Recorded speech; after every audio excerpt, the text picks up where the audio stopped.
All right, welcome everybody to another exciting episode of Under the Dome. Bob will be joining us shortly. That's part of the reason why we started late tonight.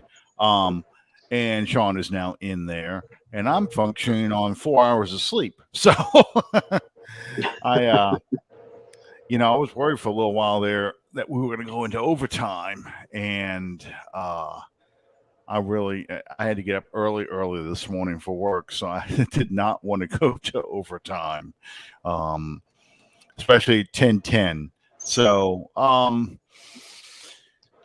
they didn't look good in regulation, so yeah, overtime would have been a bit much. Well, the first half I watched the Monday Night Crew, and then the second half I flipped over to Peyton and Eli's version on ESPN2. And the third quarter, for most of the third quarter, they had a girl, Sarah Bird, female basketball player. I think she played college. I don't think she played pro ball. But my daughter was interested in her. So, I watched that, but I was watching the game. And, I know for me, most Monday Night Football games, I'd rather watch Peyton and Eli just because I'm not really interested in the results of the game. And I definitely don't like listening to. I don't have a problem with Steve Levy. I have a problem with, what's his name? The analyst. Greasy? No, Greasy doesn't bother me. Greasy's college football, though. He doesn't offer anything interesting to say. Yeah, I can't think of the other guy's name. Is it Reddick? Lewis? Yeah, Lewis Reddick. Okay. She did play in WNBA. All right, Sue Bird, WNBA. I didn't know if she was WNBA or she was just college. Lewis Reddick. He talked so much that Greasy doesn't have much to attribute to anything. And look, that may be for the best. Well, yeah, and I think that's part of what makes Greasy boring on this show. And honestly, I've always felt this way. I thought Mike Tirico and early John Gruden were really good together. Mike Tirico and Tony Dungy are really good together when they do Sunday Night Football because it's overwhelming. It just say so much, and it's the Chris Collinsworth disease. It's the Troy Aikman disease. It's you're saying the obvious, but you're also, this is the best player in the NFL. This guy's the best player in the NFL. This guy's the best player in the NFL. Well, they can't be all the best. I mean, it's frustrating because people aren't, they're not allowed to criticize players anymore. And it's frustrating. I'm not a fan of Lewis Reddick. I really am not. I mean, he's not bad, but he's not good either. It's I don't know how to describe it. It's the same reason why I don't like the ESPN pregame show. I don't like any of the guys on there. And I like Susie Colbert. Oh, yes. But it's just when you listen, when Booger McFarland's in talking and Randy Moss and that whole group, I don't know.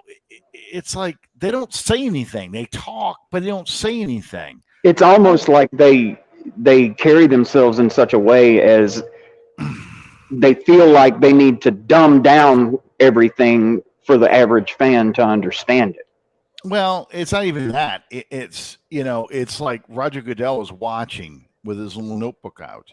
And then after the broadcast, he grades them and hands them and says, okay, you said this negative thing about our star player. You said this negative thing about this team. We don't like we're trying to attract fans. We don't need you to cut down the players and stuff like that. And you watch the games in the 80s. If you go on YouTube and you listen to the announcers in the 80s, and some of them are insipid in the 80s too. I'm not glorifying that, but they were allowed to be critical of plays, of players, and I don't know what it is. It was just there was a certain thing, and I kind of want to see. I don't need to hear the guys bashing people, but they need to say critical things. Yeah, if the guys are playing like crap, you need to have the ability to call them out on that. Well, yeah. No one. They rarely say that was a dumb play, or I don't know what the hell this guy was doing here. This is a problem. It's always, well, there was a miscommunication between the quarterback and the receiver. No, there wasn't. The receiver No, wasn't paying attention. There was the no receiver run the miscommunication. wrong damn route. Yeah. Summerall and John Madden. The problem with Greg Bryant Gumbel is arrogant. Greg Gumbel is humble, and I like Greg Gumbel a lot. I absolutely despise the guy from NBC that does baseball. Hang on, I can't remember his name. Oh crap! Does baseball for NBC? Not Vin Scully. Yeah. No. Yeah. That he's royalty. Yeah. What in the hell is his name? I can't remember. He does NBC Sports, but during the championship series, he was on what was it, TNT or TBS or whatever, their coverage of the National League Championship Series. Let's see if I can figure out who you're talking about.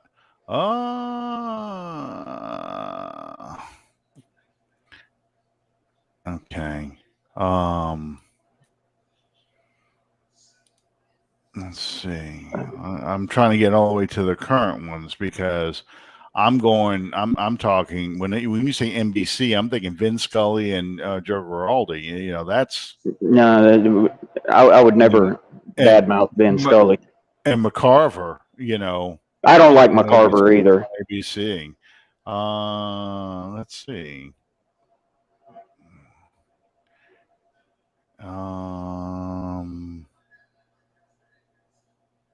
Okay. Let's see. 20. I'm sure people are screaming this thing at me. I'm not on that page right now. John Miller. Nope. Mike Caruco. Nope. Quirko. John Kruk. Jimmy Rollins. I don't know. I don't know who it could be. Well, it was Jimmy Rollins, Curtis Granderson. I forget who the other guy was, and him. Yeah. Joe Buck. That's why we don't have Joe Buck this weekend, by the way. Who am I trying to think of?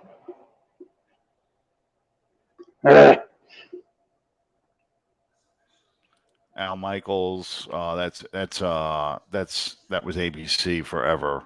Al Michaels. Al Michaels will always be ABC. I don't care what network he's on. He's always ABC to me because Al Michaels is 1980 Olympic hockey. Yes. And then Summerall and Madden, of course. And in the 70s, it was Summerall and Brookshire. And did you know Brookie got in trouble? First, they had to break the two of them up because they're both alcoholics. In fact, they're drunk. If you go pull up Super Bowl 10, they're hungover. They got drunk and they got hungover, and they do the game. They do Super Bowl 10. It's on YouTube. You can listen. You can watch it. And that if you watch Pat Summerall Football Life, it talks about why they had to break those two up because they were going to die. They could not keep functioning the way they were functioning. Madden retires in 78 after the 78 season.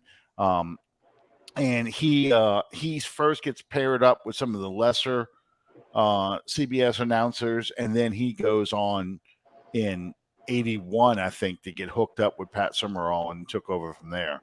But yeah, it was it's funny. It's funny to listen to the two of them together. Well, Brookie got moved to play-by-play from color analyst to play-by-play, and there's a lot of games that are on YouTube, Saints games from 81, 82, 83, where you get Tom Brookshire calling the game, and they pair him up with Roger Staubach. They pair him up with Charlie Waters, a lot of players trying to start a second career.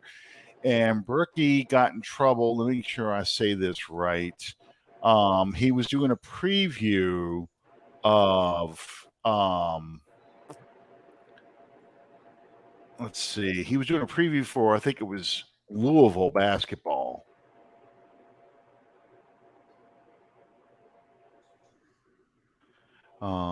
Let's see, basketball. I think it was them, and I want to make sure I repeat this quote correctly.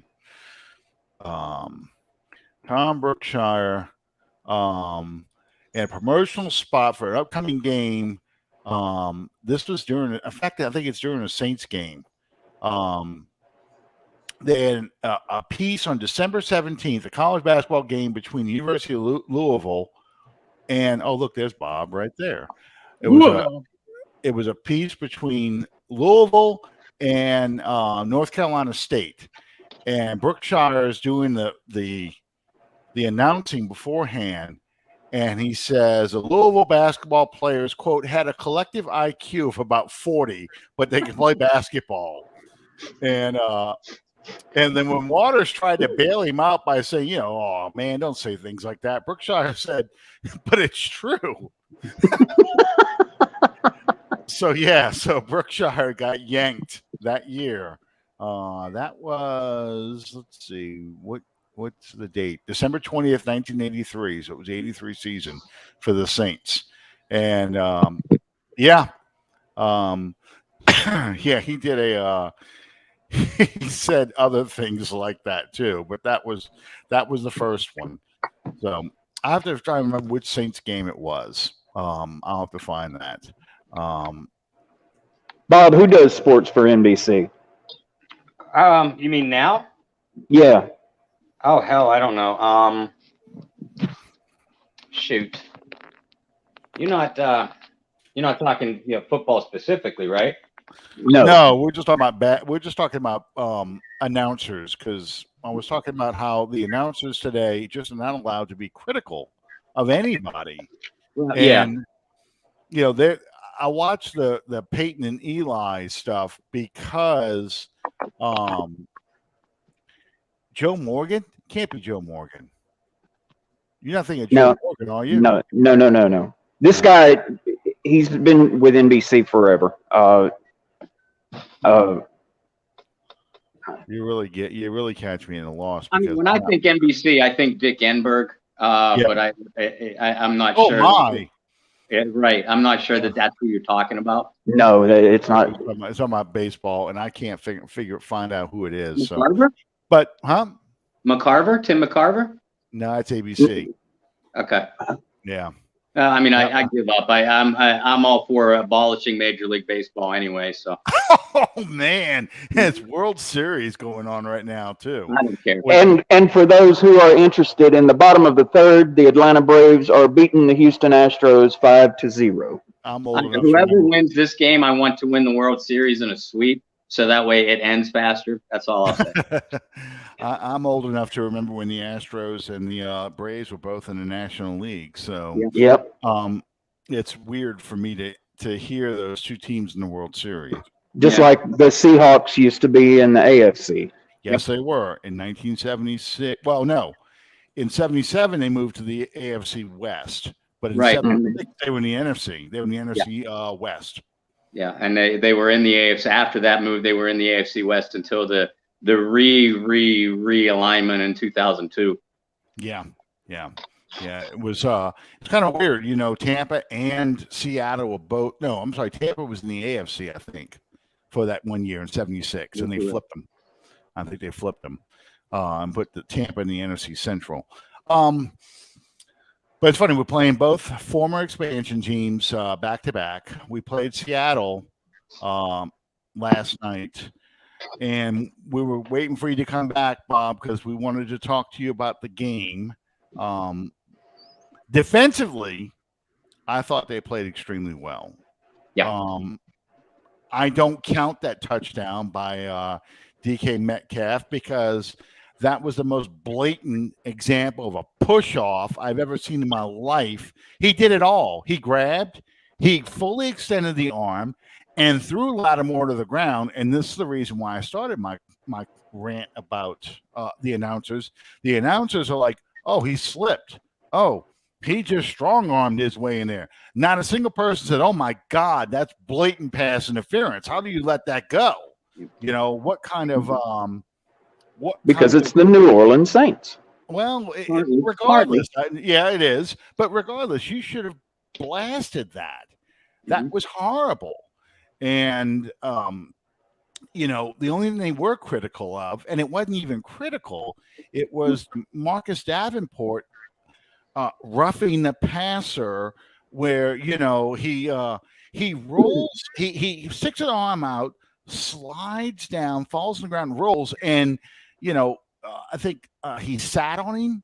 Geno Smith sat on him and then fell back, and the flag is coming down before Geno Smith is even falling. Yep. You know, so it was terrible. It was terrible. And I want to beat DK Metcalf with his own helmet. With his little trash talking. I wanted to go full Myles Garrett versus the quarterback. I can't think of his name from Oklahoma State. What is it? Rudolph. Yeah, Mason Rudolph. Mason Rudolph. I mean, I just wanted to take it and bash that pacifier mouth, and I mean, beat him with his own helmet. That's what you need to do. You know, because they're like, that's stupid. You punch somebody with a helmet. Well, I'm ripping that bitch off, and I'm beating you with it. You know, so just because he was a little bitch. I'm sorry. I'm sorry to be crude like this, but him, you know, talking shit and then drawing the penalty, you know, and they had one drive. That's all Seattle did the whole drive. The only way they got down the field was 15-yard personal fouls. Yep. And it pissed me off. No, Marv Albert's basketball. Marv Albert's yes, you know. Oh, Bob Costas. That's the one. Oh, yeah, Bob. I didn't know he did baseball. Didn't know he did a little bit of everything. Yeah, good point. Yeah, he did. He looks like he puts his script together out of a dictionary. he has to say words that are this long to explain everything that he's saying. I hate that. Listen, DK Metcalf is a physical freak, but he's soft. And we saw it in what manner, because when you talk about a player, a professional basketball or football player being soft, that could mean a variety of different things. In DK's case, he can be physical with you, but if you're physical back, he shrinks away from the challenge. And that's what we saw last night. Once Marshawn Lattimore, and I've always thought it was Lattimore even more so than Chauncey Gardner-Johnson, that it's easy to get his head out of the game.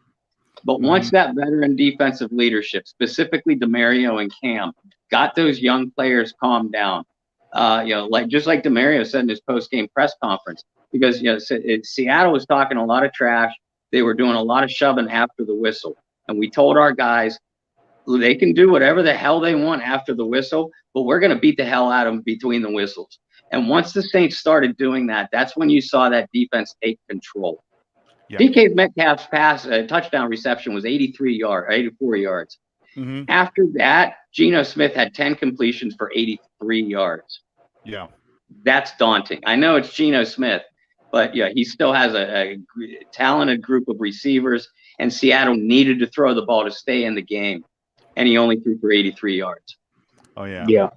Yeah, that's why I said it was such an impressive performance. The picture I put on the show for the show tonight was the final play, offensive play for the Seattle Seahawks on fourth down.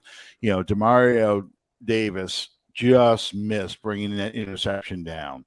I think he kind of took his eyes off the ball just for a second because he was envisioning running that in for a touchdown. And, that's why he was laying on the turf so long.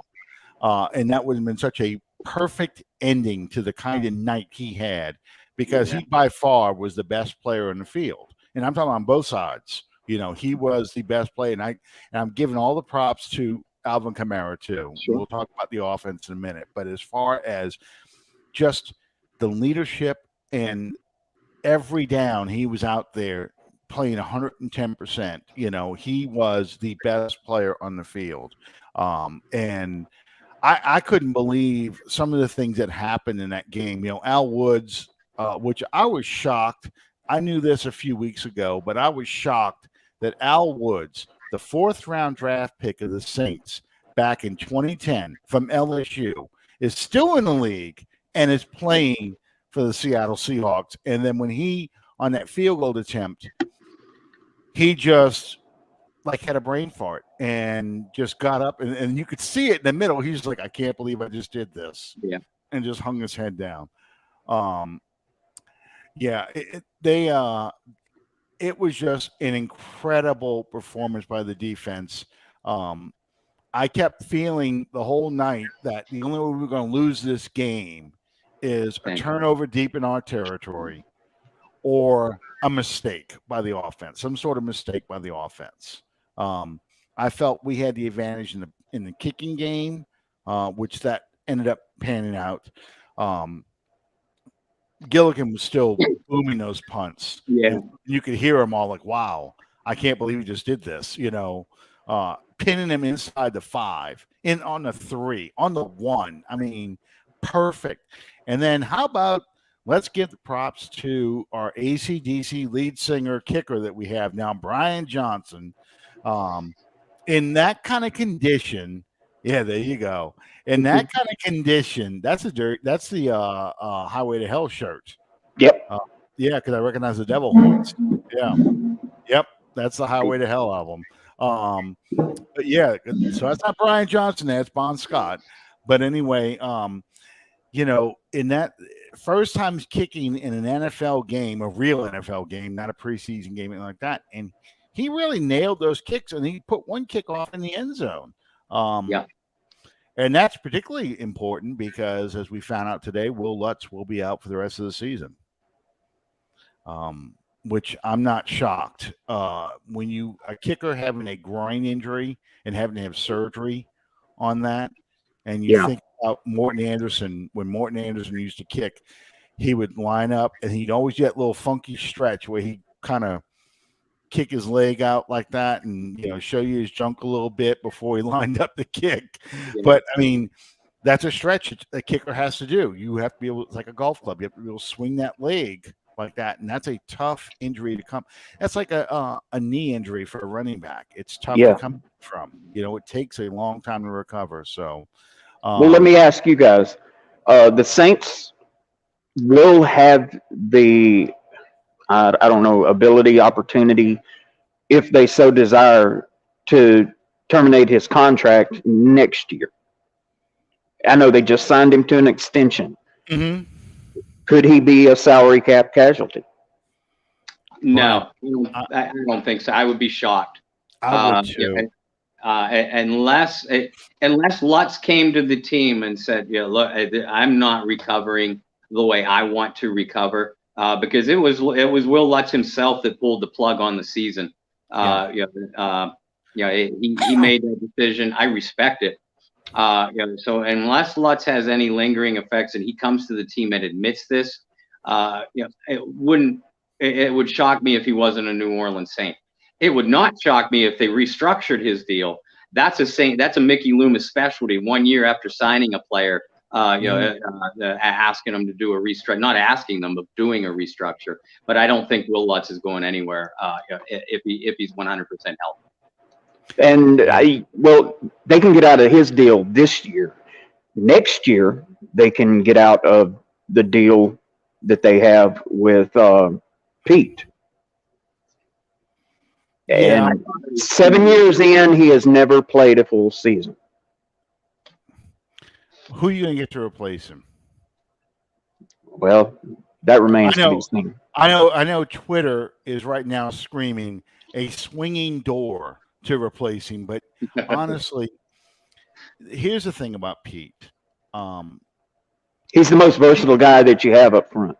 He is, but he's the kind of guy who looks like, quite literally, an all-pro one-snap and a street free agent the next. And when he looks like an all-pro and he strings those plays together, you've got one of the best guards in the league. But between the injuries and it always seems, he is just, there's a disconnect between the way the coaching staff views him and the way the Saints fan base view him. And it's a chasm, that difference, and it seems like every time that he makes a mistake, that gets blasted all over the place. But when you point out that, well, Ryan Ramczyk is not really having that good of a season this year, that never gets, no one says anything about that. But I mean, I'm just saying, in Twitterverse, especially when you point out that a guy like Warford really got overweight, slow, and was having a bad season, and the Saints had a lot of problems with him, and he was a weak link on the offensive line. They're like, but Pete, and I don't quite know how to explain it other than the fact that he was a first-round draft pick. That's it. And the expectations are, if you're a first-round draft pick, you're supposed to play like Ryan Ramczyk or Willie Roaf or someone like that. And it's one of those things that, and I think also that, here we go. I think also that, there's a lot of people who wanted the Saints to take La'el Collins that year, and that still kind of lingers in a lot of people's mouths. So, it's that kind of stuff. So I don't know if Pete will be gone because honestly, Calvin Throckmire. No. Throckmorton. I'm making him a Jew. What am I, Meshuggah? But I can say that I have Jewish history in my family, so I can say that. I got Siegel and Shufflestein in my family. You better believe I can make Jewish jokes. But Throckmorton, they'll look at a guy like him and think, maybe he can step up and play at full time, that kind of thing.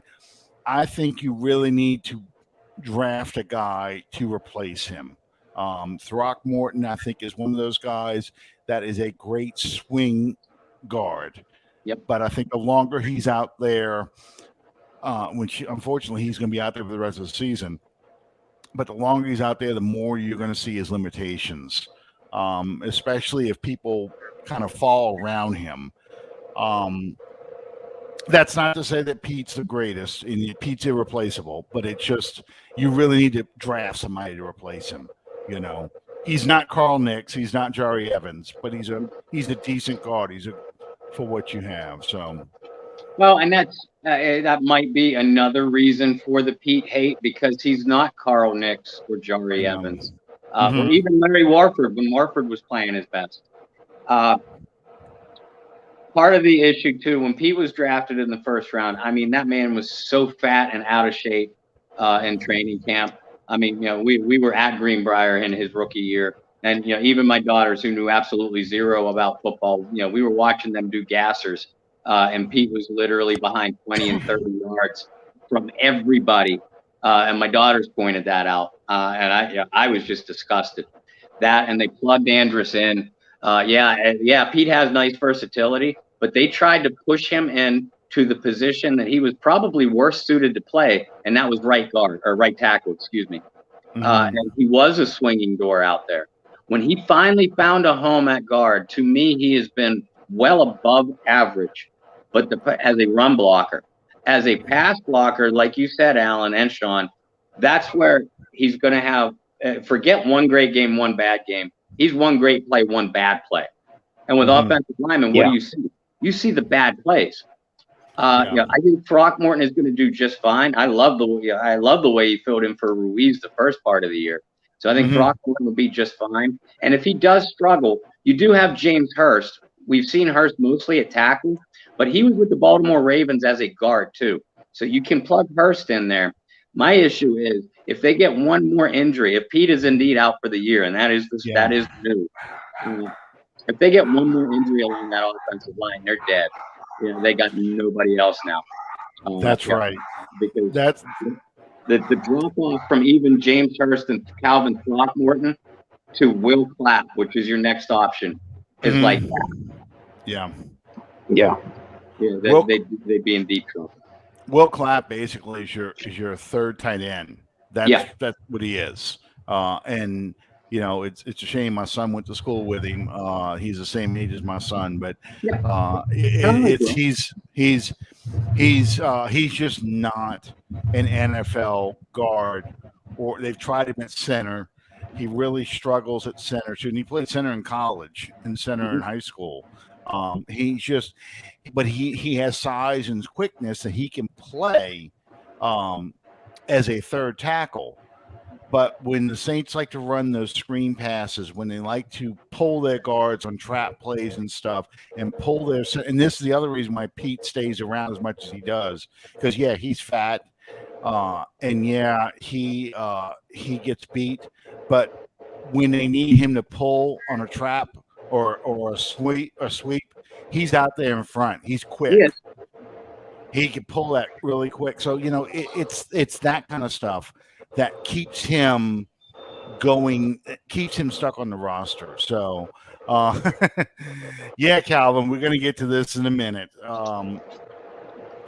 We might as well start talking about, we've only been talking about it every week. The Saints receivers really showed the limitations last night. I know you, Bob, and you, Sean. Even I was chuckling at this. So many of the fans were saying, "Oh, but we're gonna get our best two receivers back on the field soon." And I'm like, "Who's our best two? Michael Thomas and who?" And they're like, "Traquan Smith. He's coming back." I'm like, "Oh, are you serious about this?" Traquan Smith was classic Traquan Smith. Yep. Dropping easy passes, makes one difficult catch, and then gets yelled at on the sideline. Oh, difficult as far as it's not right there between his hands. He had to extend for it, take a hit, make a completion for a first down. This is what you get with Traquan Smith. But now they were saying, well, he didn't practice. They just activated him for Monday. But I didn't see anything different from him that I saw every other week when he was healthy. Same old every time. And then, to me, two plays that defined this receiving core. Two sideline passes. They ran the same pattern, exact same play. First one to Kevin White, and the second one to Kenny Stills. Kevin White hits him in the hands. He should have caught that. Both times the receivers beat their guy. In fact, Peyton called it the honey hole, because you got there between the corner and the safety, drops it right in the bucket. Great passes by Jameis, dropped. Same thing with Kenny Stills. Kenny Stills fought with the ball and dropped it. We've only been doing this all week. The trade deadline's coming up. What can they do? Bob? It's not what they can do, it's what they will do, and that is nothing. Yeah. He won't do anything. If they make a trade as for a backup running back, maybe a number 2 caliber tight end. It won't be for a wide receiver at all, because that's Sean Payton. At this point, Sean Payton's doing it out of spite, and you can't convince me otherwise. He's going to die with his boots on. He said all off season, all preseason, at the beginning of the season, we like the guys we have in the room. Well, that room must have pictures of Abramowitz and Wes Chandler and Marcus Colston and Quinn Early. So if he's looking at the pictures on the wall, he might like what he has in the room. But Michael Thomas is, I think, at least 2 weeks, probably 3 to 4 weeks from coming back. Yeah. Marquez Callaway he's rounding into a solid receiver, But a solid receiver is not what your number one option should be. And Deontay Harris is going to continue to have injury pressure. He's a good receiver, Deontay is. I think he's a very good receiver.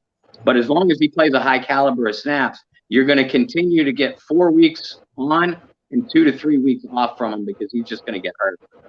Yep. I totally agree. Sean, you have any comments about that? Is there a receiver that you would like for them to make a move on?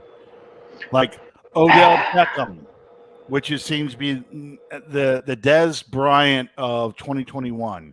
They're all asking for Odell Beckham now. No. Thank you. Definitely not. I can't think of anybody, right off the top of my head that you can make a move for. I mean, and I say that from the standpoint of thinking realistically about someone that a team would let go of that would be that big of a difference maker for the Saints. I really, nobody comes to mind. I mean, you would have to be looking for a receiver who from a team that's tanking, like they're ready to look for the draft next year. And so you're talking about the Texans, the Bears, Lions. Yeah, the Lions. Well, the Lions receiving core is worse than ours. Might be. The Bears aren't going to be tanking. The Bears are trying to help out their first-round draft pick, Fields. So, people saying, well, we can get Allen Robinson away from that team. You're not going to get him away because they're not going to get rid of their best guy for their rookie quarterback, So, I mean, it's just the time to make a move was in the draft. You should have taken a receiver in the draft, and you didn't. And Michael Thomas screwed us on that. Yes, but let's just say for the sake of this argument, Michael Thomas did a surgery in January like he was supposed to, and he's healthy and playing. You realize how much of this offense be going through Michael Thomas and Alvin Kamara, and that's it? That's a fair point. You lost Sanders. You had to let him go because you couldn't afford to keep him. You weren't going to bring in anybody else. So what? Oh, yes, ma'am. Okay. We got a yes, ma'am. Yeah, I know. So, where were you going to get a player from? I mean, if you don't get it in the draft, you don't have the money in free agency, where were you going to get this receiver from? Yeah, you're not going to find it in the bargain basement. Not a number two, unless you're going to find an old receiver like you did with Sanders, like you did with Ted Ginn, and you're starting a new quarterback. You're, you don't have a Drew Brees who can elevate the quality of undrafted free agents. So what were you going to do? You would end up being like the Patriots. For example, the Patriots you're finding this out with Mac Jones. He's trying to throw to basically undrafted free agent kind of receivers. So I don't know what they were thinking. I really don't know. Yeah, here's a team to keep an eye on, as far as a trade partner, because they've been so banged up. And this guy, the San Francisco 49ers have two guys. Saints Twitter has been talking about Brandon Ayuk. And there might be some smoke to that because Ayuk is big time falling out of favor, with Shanahan and that coaching staff. So perhaps he can be pulled away for maybe a third-round pick at the highest. And another guy is a veteran who knows a little bit about the Saints system, and that's Mohamed Sanu. They've really only used Sanu on kick returns from the two 49ers games I've seen.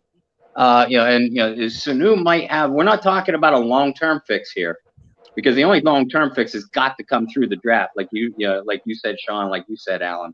So maybe Sanu, maybe Ayuk.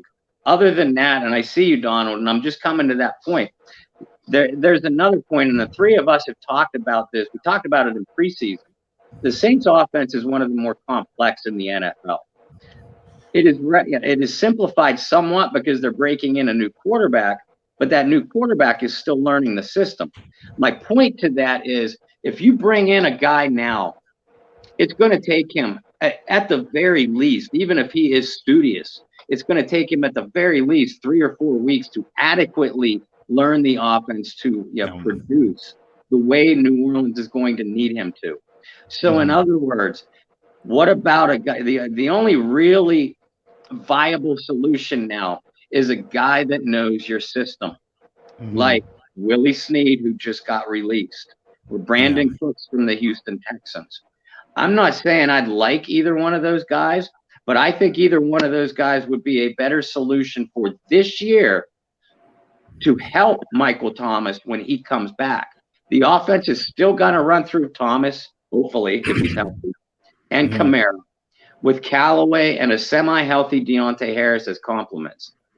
Any guy you bring in at this point, you're throwing spaghetti against the wall and seeing what sticks. So you need someone to pick up the system quickly, and who the better than someone who has been in that system before. I can see all that, and I agree with a lot of it. Brandon Cooks, I'm afraid you're getting just a more expensive version of Deontay Harris as far as size and injury, because one of the things about Winston is Winston likes to throw high. And giving him a short receiver. Now, granted, Deontay Harris is probably his most successful receiver, but he's throwing, the deep ball to Harris. So all Harris is doing is outrunning people. You really need a Mike Evans kind of size receiver for him. I like the idea of bringing back Willie Snead just because, first off, he's a free agent and he knows your system. And just because he is that, you need a possession receiver, a guy you can rely on to be in the right place. Some of the passes, though, I saw, Peyton got really incensed on one of them. Callaway did a stop, on a third down. They sent people on go routes, and Callaway does, because I think it was 3rd and 2. This was the first drive of the second half. He does like a 3-yard route, turns around and stands there to get the ball, and Winston throws it low and away. And boy, you could just see Peyton. He was seething because it's like we set them up for this play. This was a guaranteed first down to get a scoring drive. And there was another play, and Peyton even talks about it in the Peyton Manning talked about it, and Eli Manning talked about it on the ESPN2 broadcast. At the end of the game, there was a tight end screen, and there were 4 linemen downfield getting ready to run that screen pass. All Juwan Johnson has to do is chip this guy and turn around, and he's got a 4-man escort into the end zone, and ain't nobody around him, and he failed to chip, and Winston had to eat it. We had to kick a field goal. But they're like, this is going to make you sick when you see this because this play was set up so well. It was one of those things that was, when I was watching it, I said, I saw this a dozen times in this game. Yes, there were plays that the receivers dropped. Yes, there were plays where the receiver could not get separation. But there were also plays where I'm looking at guys running open, and Winston is still holding on to that ball, looking around to throw to somebody. And it was driving me insane. When they would pull back like that, you could see it. All up, and I saw it in the Giants game too. So, yes, the receivers are a problem, but there's also an issue with Winston being gun shy to throw the shallow cross, to throw the back shoulder fade and the stops. He likes the vertical stuff. Those are the ones he really enjoys doing. I mean, Bob, am I off base on that? Not completely. Uh, I don't see the same kind of gun shy. I see a gun shy Winston on certain plays, but he's No, it's coming not all out. game. Yeah, he's coming out of that shell. Before we saw it the whole game, but I still see it on certain plays, and I think it was Winston, the first sack of the game that Winston took. When they panned out, you saw to Winston's right, Adam Troutman, and he was the only receiver to get semi-separation, and it wasn't separation; it was just a cushion.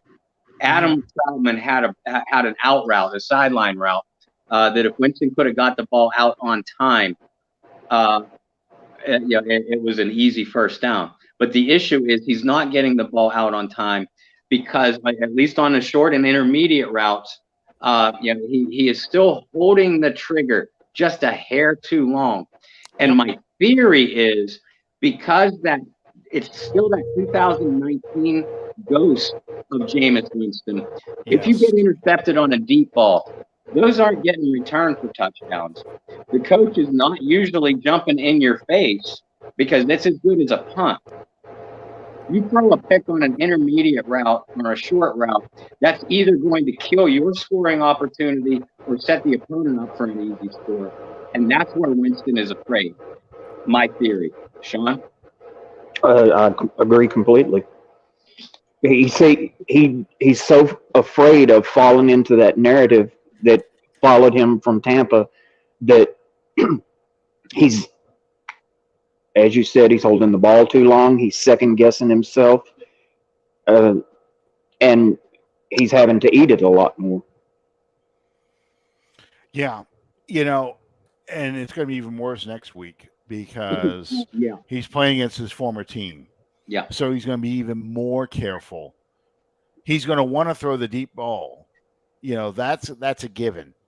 But he is going to be even more gun shy about throwing the crossing route, the digs, he's going to like the sideline routes, anything that's vertical, he's going to enjoy. But when he has to watch a receiver come open, he's not going to want to throw him open because he is terrified of throwing that interception.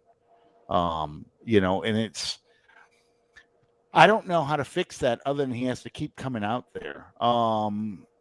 That's what it is. He has to just keep going out there and trying to throw it. And it's like the guy who got in a bad car accident and it was at a high rate of speed or in the rain, and he's got to drive in the rain again. And, he's going extra slow now because he's driving in the rain. Great analogy. Yeah. That's a great analogy because I think a lot of people are, and myself included, a lot of people are going to be writing about the narrative that Winston could be primed for a big game against his former team, and I think he's going to come out with a huge chip on his shoulder. Sure, absolutely. If he doesn't hit a couple of big plays early, and he's going to be hyped. If he doesn't hit a couple of big plays early, that's when that PTSD Winston is going to come back because it's going to be a close game. This offense is no longer good enough to beat. The defense is good enough to shut Brady down, but the offense is no longer good enough to put points on the board and pull away from Tampa Bay, put them in desperation mode. So it's going to be a close game. And if Winston doesn't make plays early and build that confidence, then that PTSD, that 2019 PTSD, is bound to come back. Yep. I completely agree because, it's he's got to get that early success. And, Peyton's going to set him up for that early success. There's no doubt in my mind. That's just how Peyton is wired. Peyton wants to get you that success because he understands how important it is to beat your former team. He did. Mm-hmm. I mean, you think about in 2006 when he played the Cowboys, he's got Bill Parcells, his mentor, across the way. That was probably one of his best called games where he pulled out the onside kick. He just did everything. And that's something that Peyton's always been. And you remember when Mark Ingram got pissed off because he didn't get the ball in a goal line situation. They gave the ball instead to the running back who played with the Cardinals. I'm trying to think of who it is now. Hightower. Hightower. Yeah, he gave it to Hightower, and he got all pissed off. And Peyton had to calm him down, saying, hey, man, don't you know what's going on here? Don't you realize this is his former team? This is for him. He's playing his former team. Let it go. So yeah, I mean, that's why I expect him to do, come out there and try and do some stuff, and it's going to be very much. It's even going to be bigger when he goes to Tampa to play against Tampa. But in his second game back in the Dome, they're going to want to show they're a good team. This is going to be an interesting fight. So I was asking what tight ends are available in, I don't think there's any tight ends left available for trade. And the only one that's any good, but you have to probably get him out of the emergency room, is Tyler Eifert. The rest of it, it's nobody's. It really is. I mean, you're not Tim Tebow. You can get Tim Tebow to play tight end for you. I mean, there's not much out there. Guys who've already been on the Saints, that kind of stuff. Jimmy Graham out of Chicago, I suppose, would be a possibility, but you're not going to get much out. He's a shell of his former self. Yeah. There are a couple possible options at receiver, like each of the three of us had mentioned. As unlikely as that is to happen, at tight end, the cupboard is bare. You got to roll with what you have, and I think that you can make do with it once you get Taysom Hill back, as long as he doesn't take another shot to the head. Because I really like what they were starting to do with Taysom the previous couple of weeks. Those RPO options when they were rolling out Winston. They were giving him a deep shot down the field, but rolling along with him coming off of the line of scrimmage was Taysom. And we saw 2 or 3 very productive plays where Winston was able to deliver the ball to Taysom on the move. And that's where Taysom Hill could be effective. Because Eifert, I see you, Calvin. Calvin just compared Eifert to the football version of Derrick Rose. And I think that's a pretty accurate description. If you sign Eifert, I say you keep him locked up in your team headquarters until a playoff game when you might need a play or two. Yeah, pretty much. John Brown, I think, is with the Raiders. Maybe he got released. He got released. Okay, yes. He got released again. So, I mean, that's you're talking about John Brown is probably another version of Kevin White, a guy who can run routes and is pretty quick, but not very good hands. When you have these guys that just keep getting released like that, there's usually a reason for that. Right. Yeah. You're just picking up somebody else's garbage. Yeah. Right. Yeah. And there's a common theme with the majority of the Saints fan base, and we're not criticizing you. You guys are throwing names that are legitimately out there. But it goes back to the narrative that we kept hearing. Cue the autumn wind, song for the old Raiders, Alan. Because you guys are talking about nothing but deep threats, and we realize Alan's acknowledged it a couple of times already tonight. We realize that Winston's best play is the deep ball, but the failures of this receiving core are getting any separation down underneath. Those were the problem. All these guys can go deep. And Kevin White, Kenny Stills, Traquan Smith twice. They missed on deep opportunities last night, but they'll connect on those. This team, this offense needs a chain mover, a reliable target that can go deep, but can also create some kind of hesitation in that defense, through the intermediate zones. So that way you don't have an Alvin Kamara being bracketed by 3 guys and only able to pull in 2 receptions in the second half. Yeah. That is what's tough. I mean, Alvin Kamara ran the ball 20 times, last night and caught 10 passes for 100 and something yards. 20 times for 51 yards. That's a problem. He's had 30 touches in a game. That's a lot. In my good, bad, and ugly, I equated it to Dalton Hilliard's 1989 season, where Dalton Hilliard was the bulk of the offense in 1989. I'm worried long term what this is going to mean. I think Alvin Kamara takes care of himself and can take more punishment than Hilliard could. But, when I saw that headlock tackle, and he still managed to go forward, that's tough. That I don't need him taking shots like that. Yep. One of the things I really liked about Pierre Thomas, among many things I liked about him, Pierre Thomas had that ability to pick and slide and turn his body in a way that nobody got a clear shot at him. And he still got hurt. But, he tried to protect himself as best he could and extended his career because of that. Yeah, we shouldn't have let Saunders go. The problem when we let Sanders go is we had no plan B. Yep. You're going to let Sanders go because you got him as a one-year rental, which is fine. You got him a one-year rental to help Drew Brees win a Super Bowl. Didn't happen. You're going to let him go. What's your plan B now? Who are you going to replace him with? And the Saints' decision was we're going to replace him with Callaway and Harris and those guys. And that was not a realistic plan at all. Well, like Sean said before, I think, and I couldn't agree more. I think I know that Callaway and Harris would be so much more productive if Michael Thomas were healthy. Yes. The difference between Callaway and Harris doing it without Thomas and Sanders doing it without Thomas are night and day. Emmanuel Sanders is not a Hall of Fame receiver. And, in fact, frankly, he's a bit of a locker room trouble, a tiny bit, and nothing but a mercenary at this point in his career. But he's a veteran that knows how to get open on third downs. Callaway and Harris are still both learning that.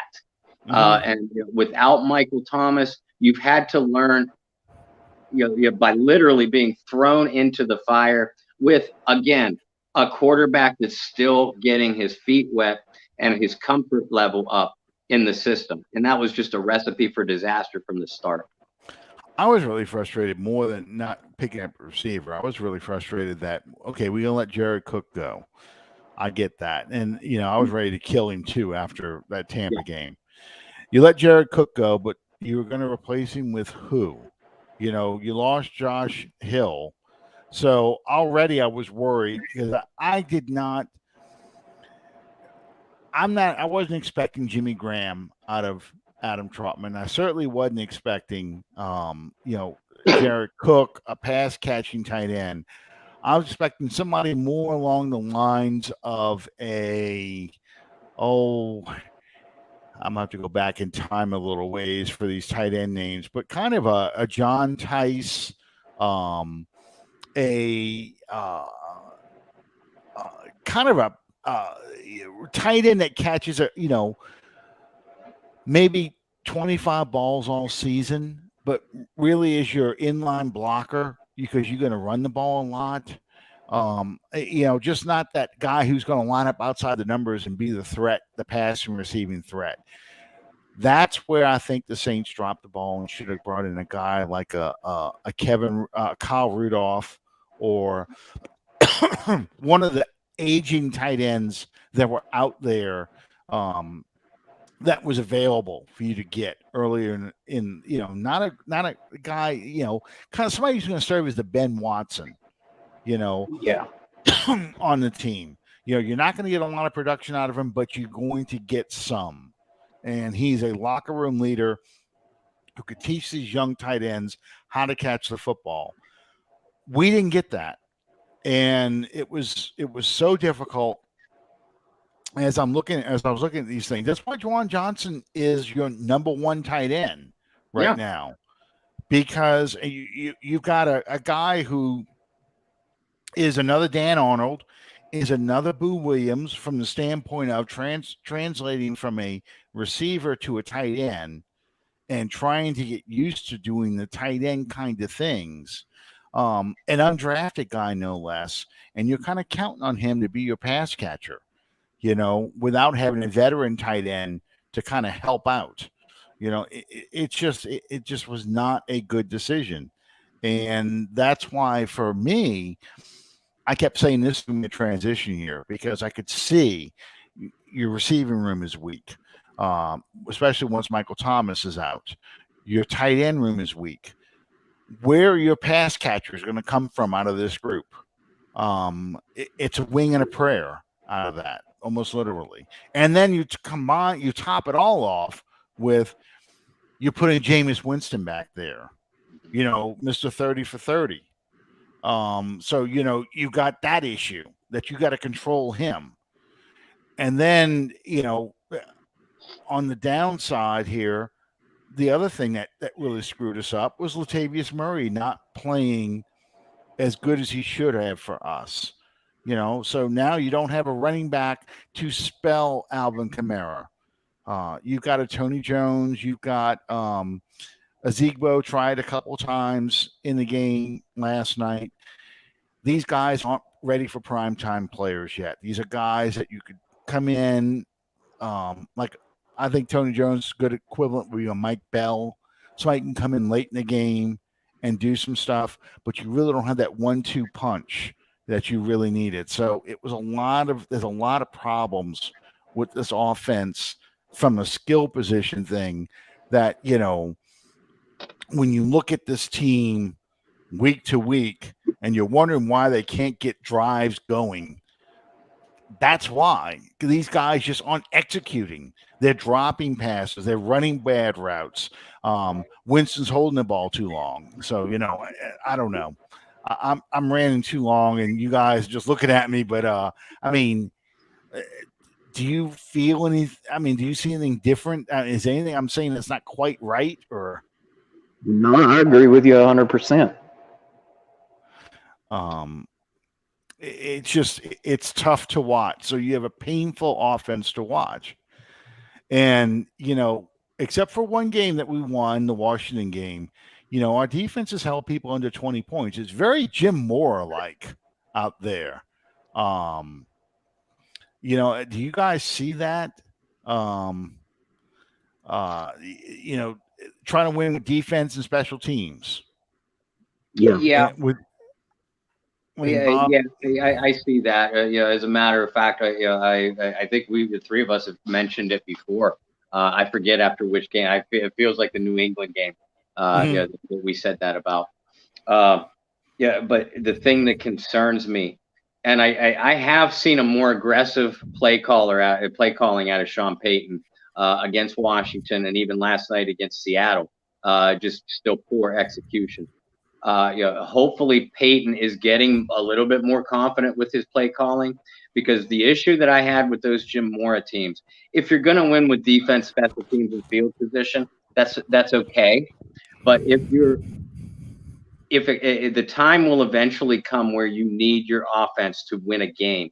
And the problem with those Jim Mora teams was not the offensive talent. And I'll go to my grave saying that, we know, the three of us know, a number of people that played on those teams. Quinn Early comes to mind, of the later Mora teams. They had the offensive talent. They did not have the play callers that had confidence in it. And that's what really, really worried me about Sean Payton early in the year. I'm seeing him start to come out of his shell now. I am waiting, and this is probably the game where we're going to need to see it. The Saints defense, and I said this to someone earlier today, the Saints defense is as good as anybody. Top three, if not top one defense in the league. But you're not going to hold Tom Brady to 10 points like you did Seattle. You need offense to make some plays if you're going to win this game. And for your offense to make plays, you're going to need creative play calling and confident play calling.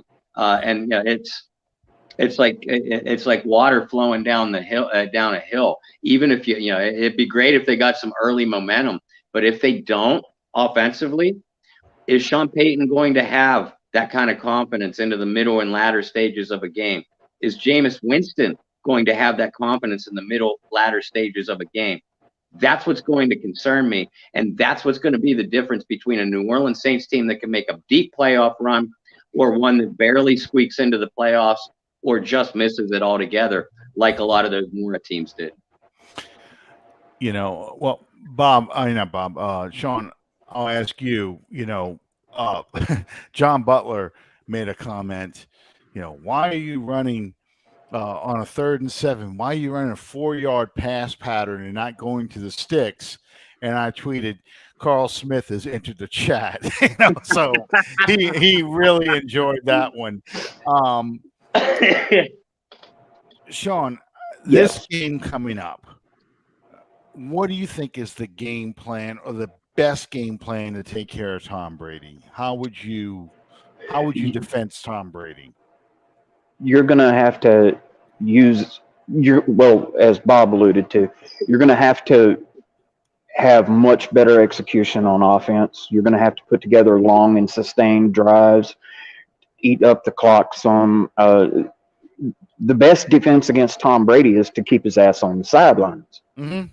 I agree with that. And the team that was in Seattle last night, they're not going to do that. They're going to have to play better. Well, your defense is right where you want it. Mm-hmm. Again, like Bob said, one of the top defenses in the league. But your downfall is your offense. You're going to have to get better and play better. Yeah. Davenport don't get hurt throwing tackles and quarterbacks. Davenport, I tell you what, you can see the difference when he's in the lineup versus when you've got the other guys, Grandison, people like that in there. Davenport is just, you can see the talent and why the Saints gave up 2 first-rounders for him. The frustrating thing, of course, about Davenport, we started talking about the show with Pete. Davenport's another one who gets injured a lot and misses a lot of time. So that's very frustrating when you watch him not be there because you need him there. Here's the thing, and Onyemata comes back. He was activated this week. Yes, that's huge. That is very huge because now you do have somebody who can stuff the run inside and push the pocket and get in Brady's face. My thing is this: the Saints have to do 2 things, and it's both on defense. Number 1, Lattimore's got to take care of his son, Mike Evans. Treat him like you always do. Shut his ass down. Don't let him do anything. Make Brady not even look his way. I think Adebo can handle Godfrey. Okay. So that leaves Chauncey Gardner-Johnson and I guess Pete Werner and also what's his name? Malcolm Jenkins to take care of the tight ends. And I say tight ends because it's going to be Cameron Brate and O.J. Howard. And also Antonio Brown. Is he still injured or is he playing? I don't even know. He and Gronkowski are questionable and literally 50-50 at this point. But like you said, if Gronk sits out, you still have Brate and Howard, both of whom have made plays historically against New Orleans. And without AB, you have Tyler Johnson, who Tom Brady has a lot of confidence in. I expect Bradley Roby to get a lot more snaps. And by the way, Roby played really well last night too. He did. Tom Brady always has and will continue to find the rookie in your secondary. So Adebo is going to be tested. You guys both hit the nail on the head. Lattimore has to be Lattimore. He has to take care of business to allow Dennis Allen to maneuver his coverages and give Tom Brady different looks. And that's everybody knows the key to beating Tom Brady is to beat him up. I think the Saints can do that.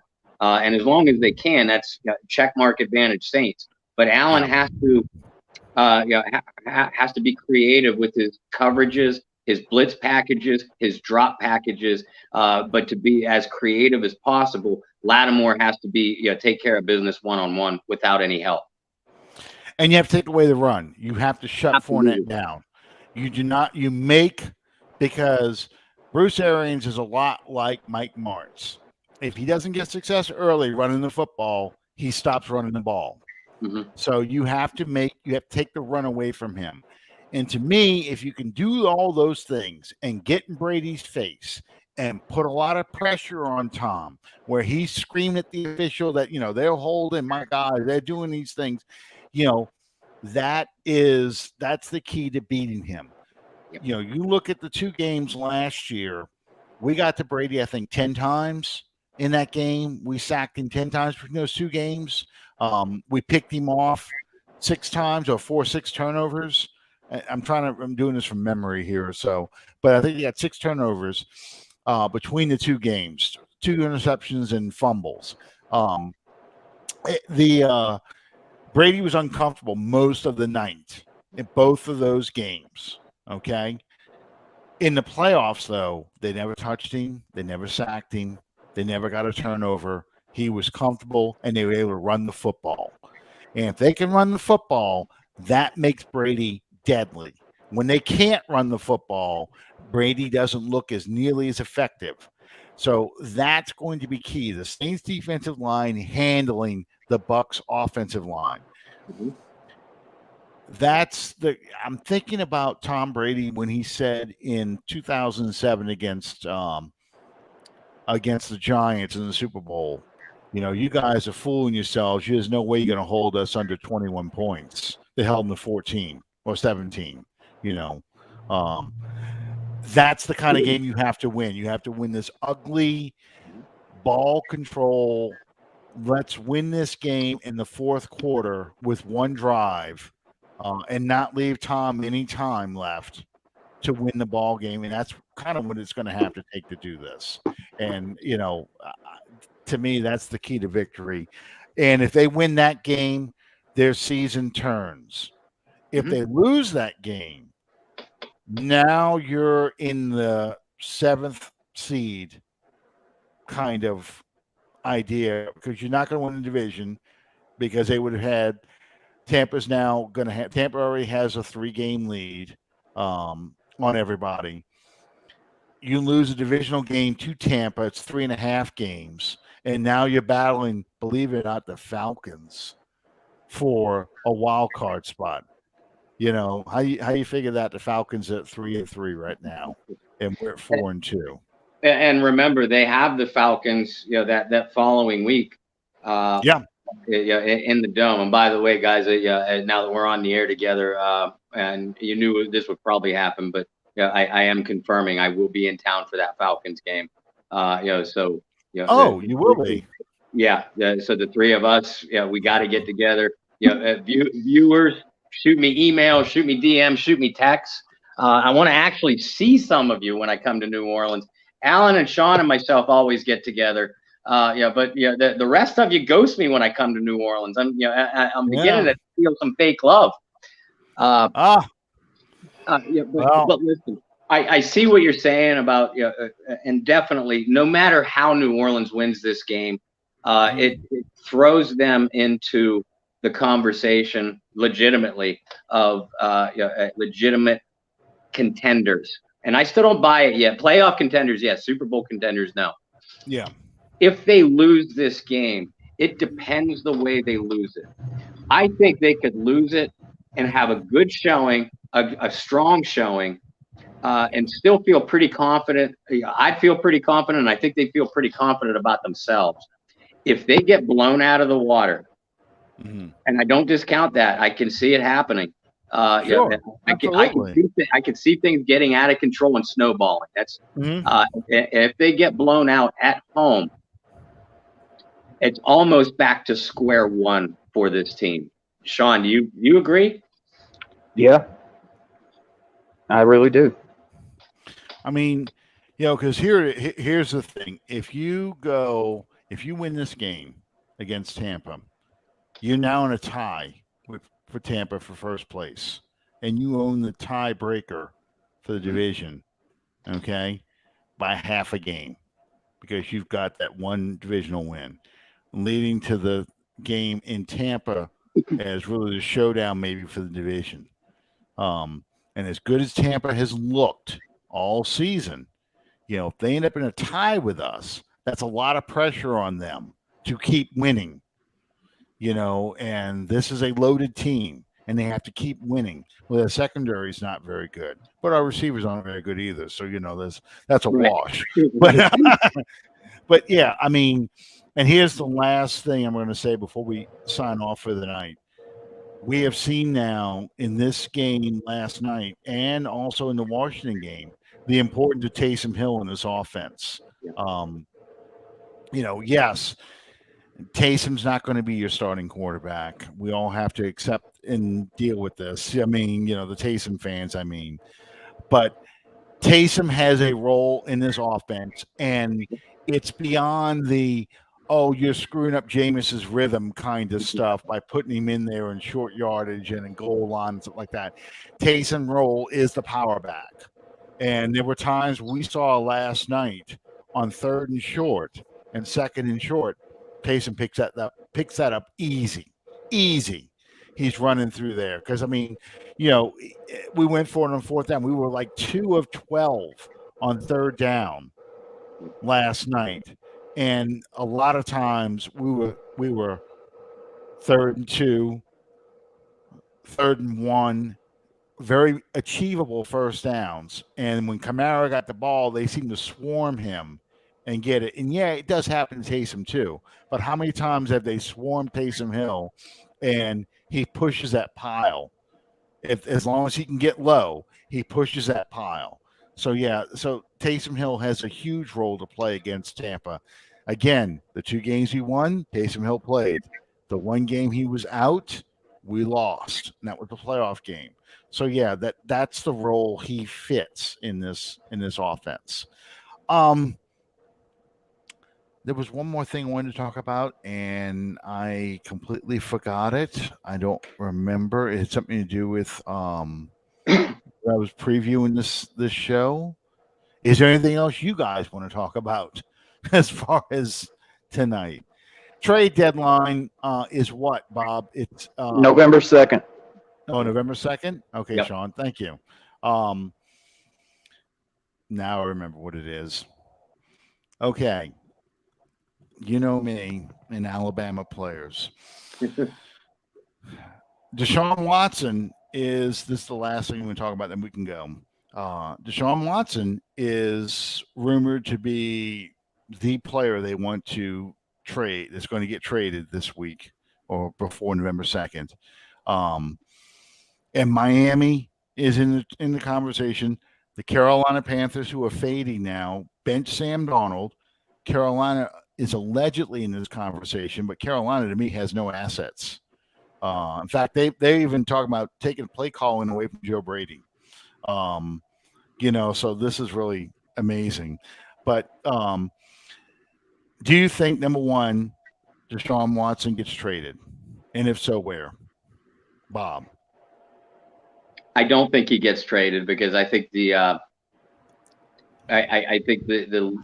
specter of the legal problems is just too scary for any NFL team to take that on right now, particularly with the compensation that Houston is asking for.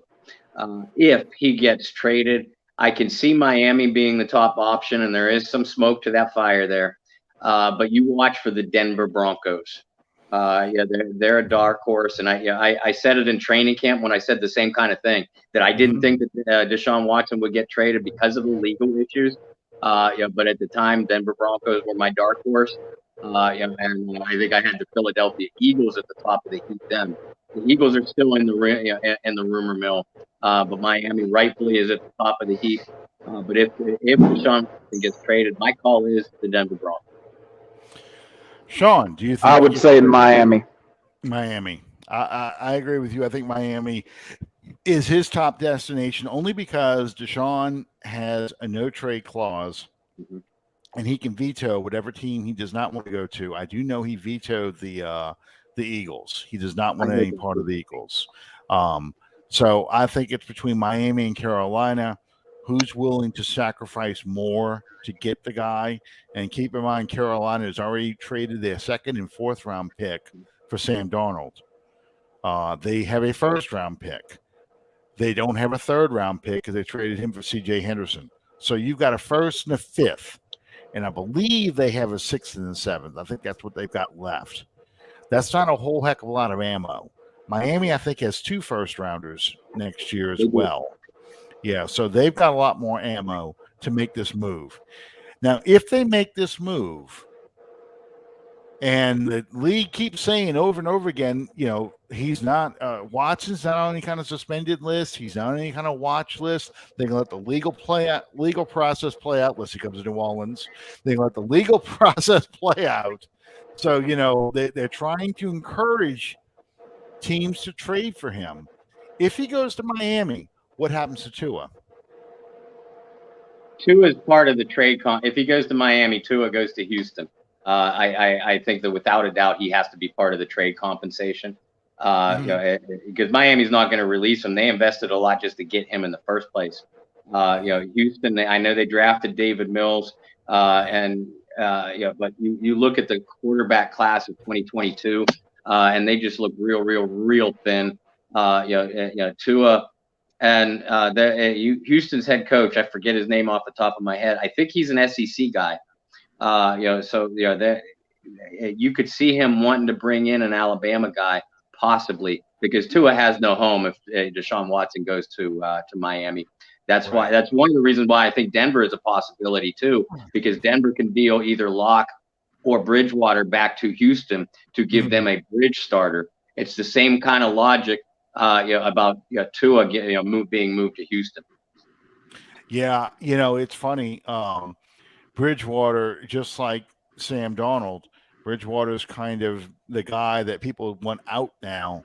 They both started 3-0, and now the Broncos' offense is coming crashing to earth because they're not playing Jacksonville and the Jets, and I think Detroit is the first three teams they played. And how about poor Detroit, huh? I mean, I have to give.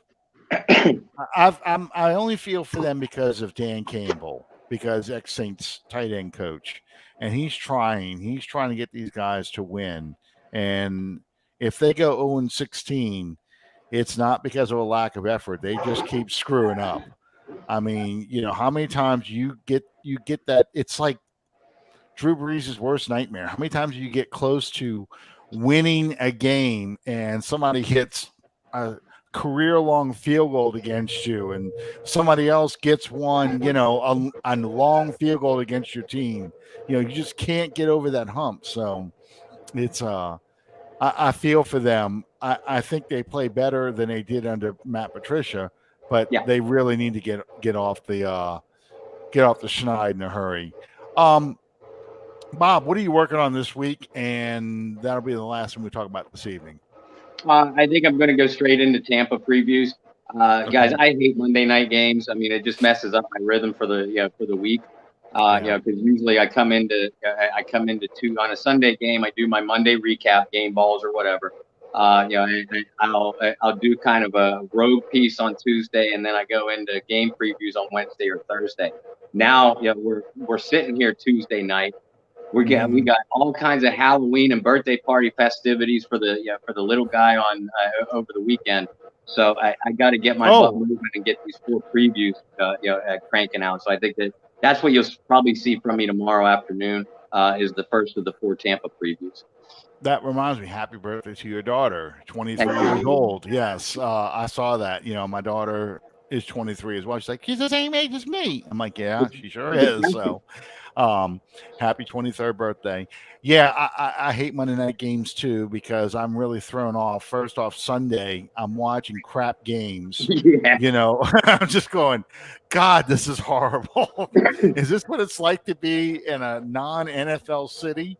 Because, the afternoon game was the Bears and the Bucs. I'm looking, I'm going, I want to watch the Chargers, man. Well, the Chargers got blown out earlier. So I want to watch, any of these other games at Las Vegas and Philadelphia look more interesting than this crap game I had to watch. I'm so sick of watching fairly good teams just laid down in front of Tom Brady. And Aaron Yeah. Rodgers. Yeah. Yeah, Yeah, I mean, Aaron Rodgers really tore apart the Redskins. Well, yeah, I'm gonna say the Redskins. Yeah, and the other game I think they had going on, it wasn't until I got to see the ending of the Miami game, Miami Falcons game. Same. Is that what?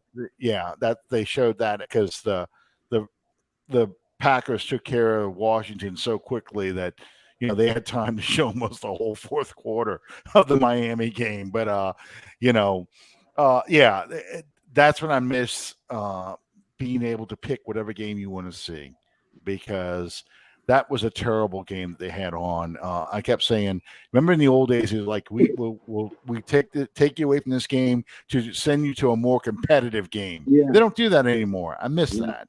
So, Well, like Sean said, they'll never. If Tom Brady or Aaron Rodgers are blowing somebody out, you better believe that they're going to show every single play right down to the final say. I mean, they won't switch off until that clock hits 00. God, why? Tom Brady bores the hell out of me.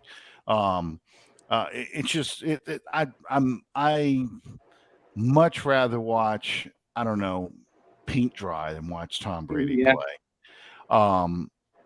Anyway, thank you guys for joining us tonight. I know we ran over as always, and I know we started late, but hey, My fault. Want to get Bob in. Had some problems getting started early, so Sean, I know he's got to check his meat. I can see it in his face. So thank you guys for joining us. We'll see you next time on Under the Dome. Good night, everybody.